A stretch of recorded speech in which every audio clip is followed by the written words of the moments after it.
Here to talk about his experience haunting the residence halls at UD, please welcome Harry, the residence hall ghost. Hey, thanks for having me on your show. I've been dying to get on here for years. We're glad to finally have you, Harry, but I am curious, what made you want to spend your time in the afterlife here at UD? Well, as a ghost, all you do all day is sit around watching humans living their lives. I tried it going out and haunting people in the suburbs, at the 9-to-5 jobs, and let me tell you, those people's lives are so freaking dull it made me want to die all over again. Plus, college life, on the other hand, is much more interesting. That's understandable. Plus, weren't you a UD alum back in the day? Yes, sir. Class of 65. Isn't that when Joe Biden graduated? Yeah, Sleepy Joe. What a guy. Oh, I don't think we should really call him that, Harry. It's kind of rude. No.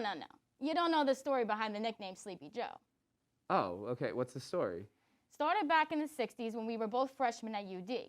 You see, I used to party with Joey back in the 60s. And every time we go out and party and smoke some of that pot, Joe used to knock right out. One bong rip and boom, out like a freaking light. So we started calling him Sleepy Joe. Yeah, that's pretty funny. Who would have known? I guess Joe was quite the partier in the 60s. Yeah, you got that right. So, Harry, you've been haunting at UD for decades now. I'm sure you've seen a lot of crazy stuff over the years. Could you tell us a little bit about your experience haunting the residence halls? Yeah, boy do I got some stories for you. So this one time, I was floating down the halls of Russel, and I hear this moaning sound. Not from the dorm room, but from the freaking bathroom stalls. I feel like I know what you're going to say.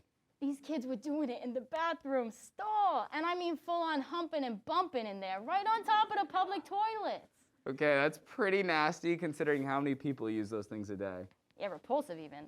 I just don't get why, of all places, they decided to do where everyone and their mother takes a shit, you know? Well, horny college kids can be pretty disgusting. Yeah, you got that right. Okay, I got another story for you. So the other day, I decided to leave the residence halls for the day and go haunt somewhere else. You can just leave the residence halls? Yeah, you know, when the kids are in class, I get bored.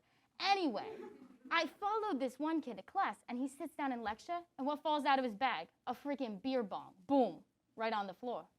Damn, I would be so embarrassed if I was that kid. What'd the professor say? He didn't say anything. He just said, well, it looks like you had a good weekend, Brad. Can you put that away? So embarrassing for that guy. Yeah, that's some real bad luck. Well, it wasn't really his fault, you see.